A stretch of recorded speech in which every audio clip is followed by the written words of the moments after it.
In the Karen Read case, some mysterious documents sprung out of nowhere over the holidays. And where is Chloe?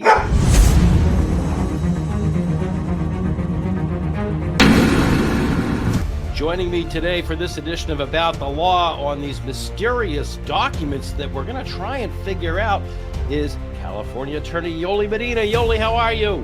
Hi, I'm fine, thank you. Happy holidays. Thanks Same for to you. You look very festive over there in California.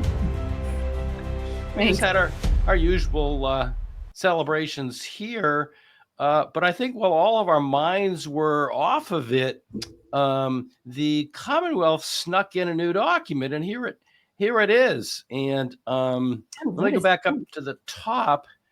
What this is that appeared in the docket on December 20th. It was a Friday, late in the day on a Friday, while everybody was thinking about, oh boy, the work week's over. I haven't finished my Christmas shopping or Hanukkah shopping, whatever.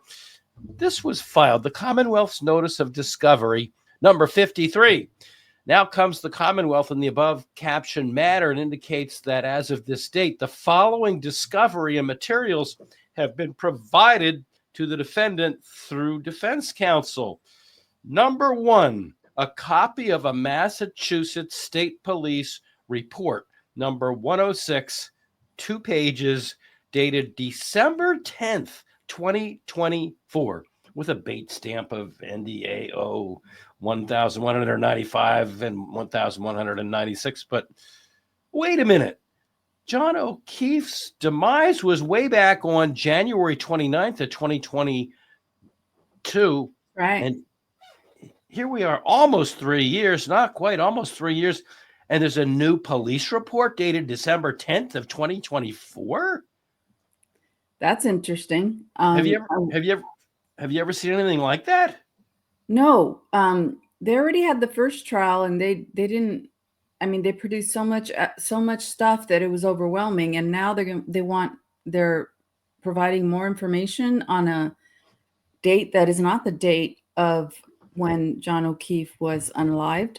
That's there were hundreds of pages of evidence. There were 74 witnesses, hundreds of pages of evidence. But wait, a police report dated December 10th of 2024? And Hank Brennan files this notice of discovery, and he provided these documents. Apparently, the actual original documents were provided to Karen Read's defense team, but nobody else has them. I dug around a little bit. I dug around in the actual new police report is nowhere to be found at this time. Some enterprising reporter, and there are some reporters in the greater Boston area that have mentioned them and they're looking for them, but don't see them yet. I'm wondering, what could it be? I mean, who is it regarding? Well, let's look at number 2. I don't know, Yolie, but let's look at number 2. A copy of Trooper Tullys' notes in reference to MSP report number 106, 1 page, bait stamp NDAO 1197. So wait a minute.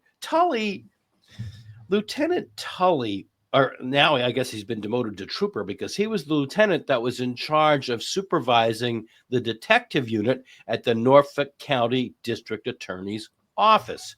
And he, because he was supervising Proctor, and Proctor said all those horrible things we're not going to repeat now, Tully was, he had a slap on the wrist. They took away 6 vacation days. But anyhow, so it's Tully. And what could Tully have said in a 1-page note that they then had to file a whole new police report of 2 pages? What could that be about?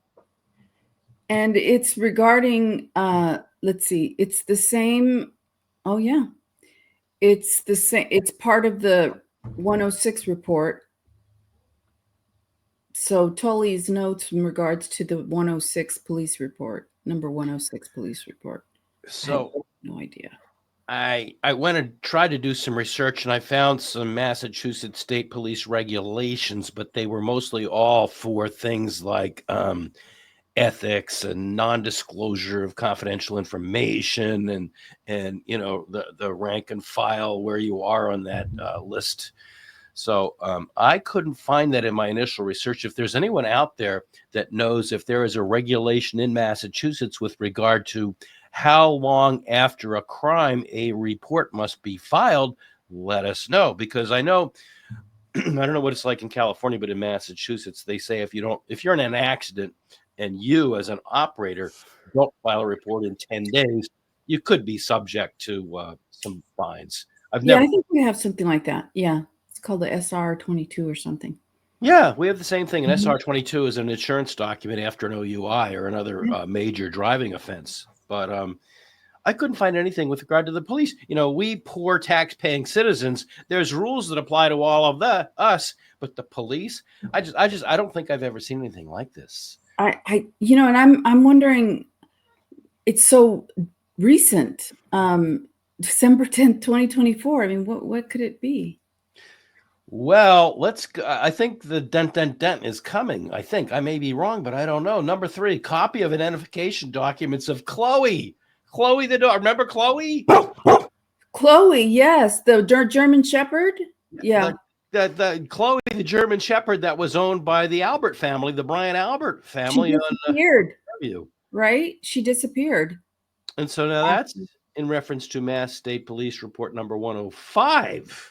So all I can say is this. Remember that Dr. Marie Russell, the emergency room and a pathologist expert who was grilled for an entire day in the voir dire proceeding, the Dolbear proceeding, to see if she's qualified. That had just been on December 12th. So is Mr. Brennan, who's the signatory to this document, is he up to something? And maybe he came up with something that he's going to say, aha, Dr. Russell, you didn't see this, did you? I mean, that's my guess. I don't know. Interesting. And then number 4 is a copy of the digital forensics analysis report of Jessica Hind. She, by the way, I didn't remember, but now I refreshed my memory. She's the expert for the police that said just because Jennifer McCabe's 2:27 a.m. Haas long to die in the cold, was dated and timestamped 2:27, that didn't mean that it happened at 2:27. It could have been later. So remember, the defense questioned that seriously. So maybe there's a new update to that report. Yeah. I don't know. Wow. I don't know what to make of any of this. Do you? I'm wondering if it has anything to do with the bite marks, and maybe Chloe is somewhere else and somebody else adopted Chloe, and I have no idea. And Chloe bit somebody and they're going to try to do some crazy thing with bite marks. I have no idea. Well, Chloe the dog is the one that, she was a German Shepherd that was rehomed right after January 29th of 2022. And then, there were those bite marks that were shown in the trial and then during the Daubert hearing of Dr. Russell. And right after that happened, Chloe was said to have been rehomed. And we don't know. Nobody knows where. There have been reports that it was Vermont or New Hampshire, someplace like that, but we don't know. We don't know. So, well, Chloe's a part. The copy of identification documents of Chloe is in reference to MSP report number 105. The others are 106. Right. But the bait stamps seem to be. I guess that might be a different report. Yeah, so go back to number 1. The bait stamps are 1195 to 1196. Then number 2 is 1197. But yeah, the identification of the report, that goes back. Oh, no, that's 1198. All right, that's 1198 to 1201. Wow, so 11, 12. But that's it says 5 pages. Police report MSP report 105. It's not attached to the MSP report 106. Right. Right. So where is that? I don't recall that from the trial. I mean, so this is a mystery. And how can they come up with all of this stuff, after the case was tried? And there's no date for that number 3. You're right. And there's no date. Copy of identification documents of Chloe. I mean, are they going to say, well, Chloe didn't have teeth that could have made those barks, or Chloe's teeth had been removed, or Chloe's, What a mystery. I think the first mystery was that Chloe was rehomed and the house was sold immediately after or very soon after John O'Keefe was no more. And so that's almost as bad as tearing down the house in Idaho 4, but not as bad. At least the house is still there. It's pretty, yeah, the house is still there, but I guess the basement floor was torn up. The carpet was torn out of the second floor, the first and second floor. A lot of renovations were made to the house.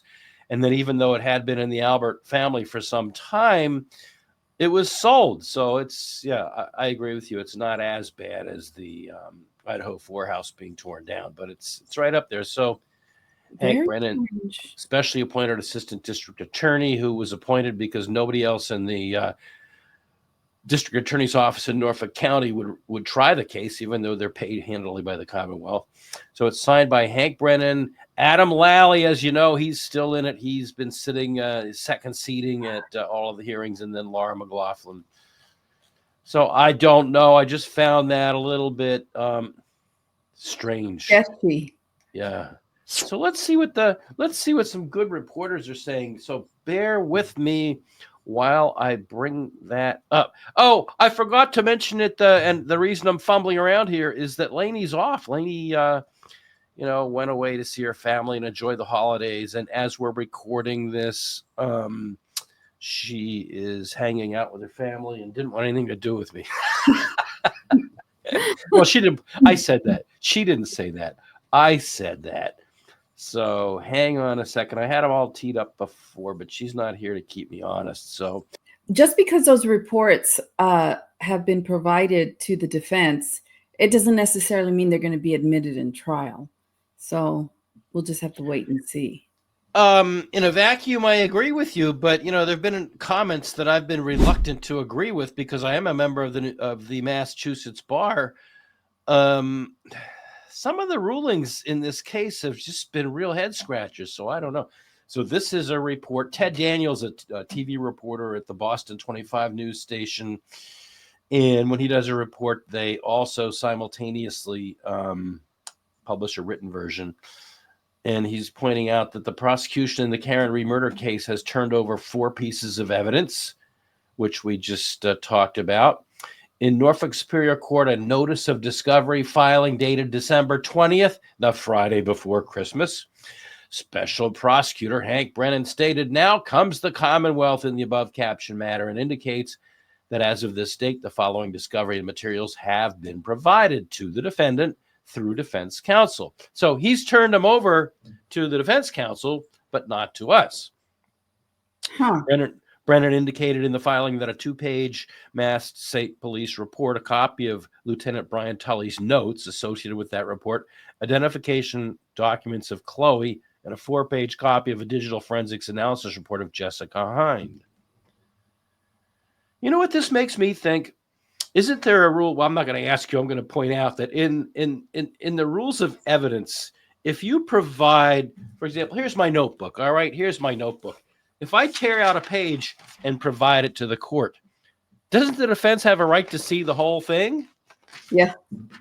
So now that's a hard, and we didn't even talk about this. Unless it's a part of those reports are a part of how reports are kept, and the other reports are about other people, right? Okay, but wouldn't the defense have the right to have an in-camera review to make sure I'm not hiding anything?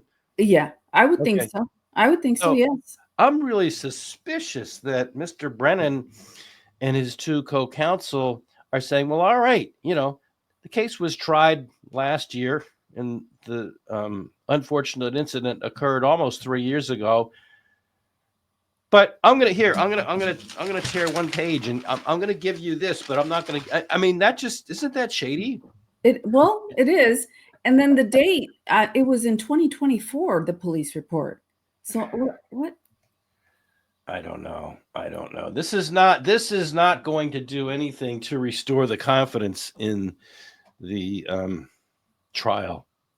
So anyhow, Tully testified during Reed's first trial and was later the subject of an internal investigation related to the murder case this past summer.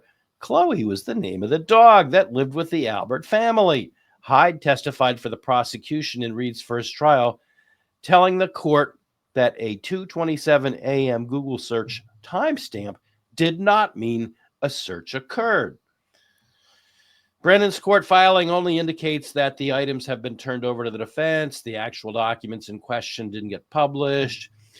In a one-page Norfolk Superior Court filing obtained by Boston 25 News on Wednesday, which would have been the 18th, Brennan asked Judge Beverly Cannone to establish a protective order restricting the public dissemination of all communications that the prosecution shared with Reed's legal team on November 26th of 2024. This order is necessary to effectuate the well-established privacy and safety interests of witnesses and the victim's family, the prosecution stated in the filing. Furthermore, certain materials being provided as discovery in this case may be evidence in an unrelated pending criminal case. So that's like what you were talking about before.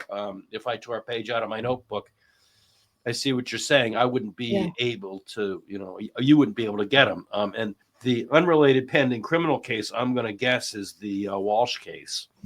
The Anna Walsh case. Well, because it was the same cast of characters, Tully and Proctor. That's right.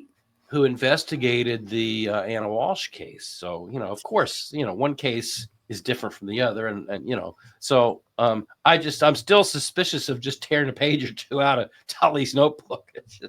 I don't know. Well, assuming it's probably a PDF electronic file. So the Massachusetts State Police being advanced enough to have PDF? Are you serious? I don't think so. Oh, come on. They probably have those notebooks. Ads or little notebooks that I remember, as a little kid seeing a cop on our street investigating with a notebook. Yeah, a little notebook, and I'm gonna guess the Mass State Police are using something like that. No, well, I think so. Yeah, I mean, you would want to see the rest of what these thousands of pages are. Sure. And so that's more work for the judge. She's going to have to do an in-camera review because, sure, if there's other investigations that could be compromised, that's a legit objection. But it's not legit to just say, okay, here's a page or two out of my notebook and you can't see the rest. Huh. But these protective orders are becoming more and more common where they're keeping things private. I see it in a lot of cases, and it's just, it kind of leads to speculation. Everybody speculates about what things could be when they're under a protective order. Yes, they do. You're right. So the filing didn't offer any specific details on the other criminal case mentioned in the filing, and Reed's lawyers didn't oppose the prosecution's request, and that's reasonable. And it probably is the Walsh case. Reed is accused of hitting Boston police officer boyfriend John O'Keefe with his Lexus SUV in January 2022 and leaving him to die in a snowstorm in Canton after a night of drinking. The rest of this is just background. I think our viewers, both yours and mine, are pretty much familiar with this, don't you think? I think, yeah, that about the whole, the facts and. This is the only kind of update. Reed's lawyers have been fighting to dismiss her second-degree murder and leaving the scene of a deadly crash charge for double jeopardy reasons after multiple jurors told them that the jury agreed to acquit on those counts. Double jeopardy is a legal protection that prohibits anyone from being prosecuted twice for the same crime. The Office of Norfolk District Attorney Michael Morrissey opposes Reed's bid to get the charges dropped and argues that Cannone was correct when she ruled all of Reed's charges should remain for her retrial. Cannone also recently denied Brennan's request for phone records from Reed's parents. So as we know, that issue is pending in the Massachusetts Supreme Judicial Court. Before we went on here, I did check the Supreme Judicial Court website, and the decision has not been announced yet, even though I've always suspected that they will drop it on a Friday afternoon at 4:59 or something. Yeah, I mean, is that part of the reason why they continued the trial, or did they continue the trial for some other reason? Well, what the attorneys, David Yannetti and Alan Jackson and Elizabeth Little, as well as Hank Brennan, had said, and they all agreed, they need time to make the trial more focused and more efficient, I think was their word. And so based on, at first, Judge Cannone kind of held it over their heads like a sword of Damocles.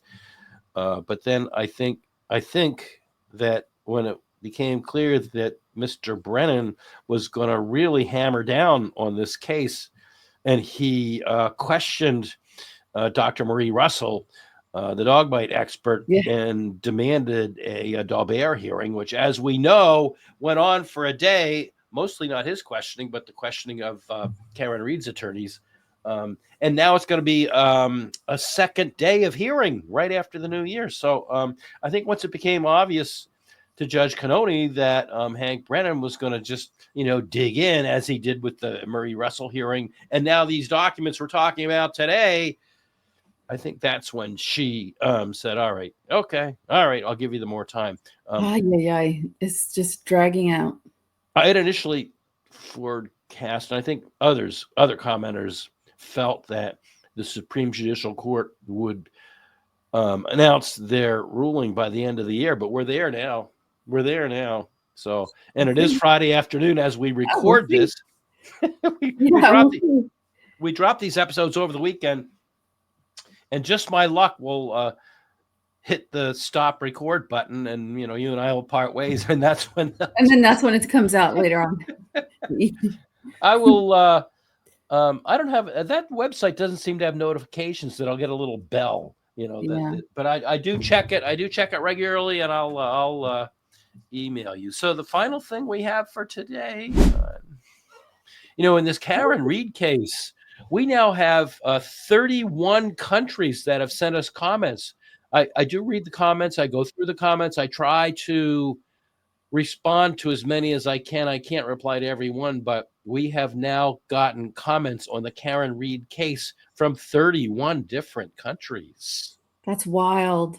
Isn't it? The world is watching. God. And we're just one little channel. We recently got 10,000 subscribers, which to me is big, but that's nothing. I mean, there's people out.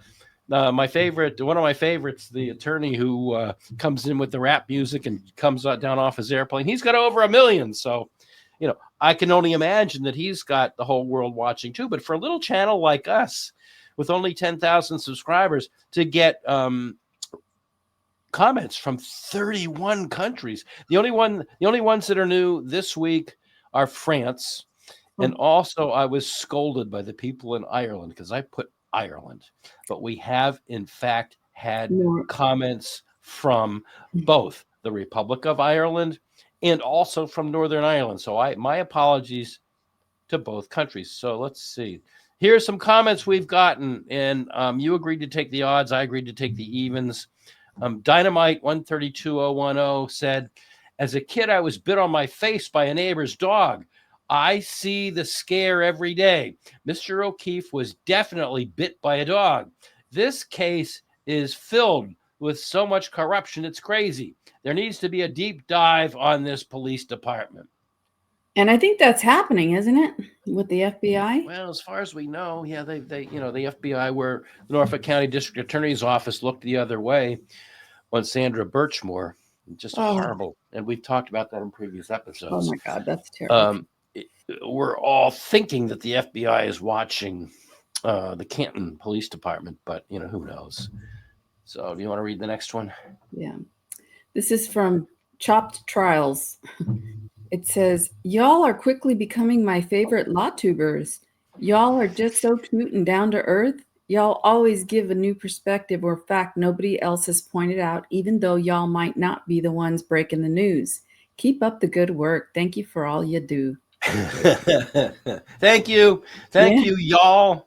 Obviously, somebody from the South, and we love everybody in the South. And no, we can't break the news. And we're there's YouTubers out there that are they say they're breaking the news, and they say they have the case all figured out. Yeah. We're not like that. You and I and Lainey all have day jobs, and we all it's hard for me to pull time aside and do this, but It's very hard. It's very hard to do even just like a 20-minute video on something, it's very hard to do, to get the facts right, to make sure, and I don't like to script anything. So I want to make sure I have it right in my head, I'm the same way. way. Yeah. So then the next one is from speaking of facts, this is Frank Facts 6207. Brennan was Whitey's boy and Whitey was FBI, law enforcement industrial complex in play. And what I said to this is, Hank Brennan was one of two attorneys.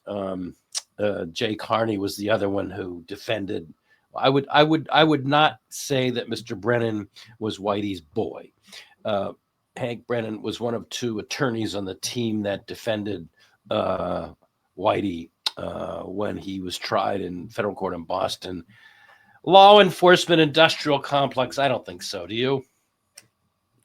I don't think so. No, not right. Okay, but please don't run away from us because of that. Okay, this is from Dynamite 1/3/2010. Trooper Paul has only a bachelor's degree, as he stated on the stand. Nobody took measurements of anything. That was to my comment that I was comparing, Paul to the ARCA experts, and the ARCA experts really, kind of had it nailed. And poor Trooper Paul, I've said it before, he's probably a nice guy, but he's just a police. He's just writes police reports. Yeah, and I had said, they go to the scene and they make measurements and everything like that, and apparently they didn't even do that. And so I had forgotten that. So that's a little bit of a dig at me, but we've made it to the end of this episode, and so thank you so much, Yolie. I appreciate you being here. And do you have any final thoughts? I'm just curious. Curiosity has piqued as to what those police reports are about. I am so curious. That just seems, I don't think I've ever seen a police report come out that long after something like this. So I'm going to ask, that is my closing thought. I am going to ask our viewers to please comment. What do you think about the fact that they're digging up, a page or two from Lieutenant Talley? They're digging up they're creating a new police report almost 3 years after the thing.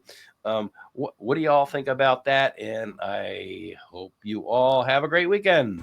Whether you're in the grocery store, the gas station, or anywhere else, please remember to be kind to people. You don't know what they're going through. And the same goes for our comments section. We want you to comment, but be nice, be kind, be positive if you can. And thank you for watching. Be sure to like and subscribe.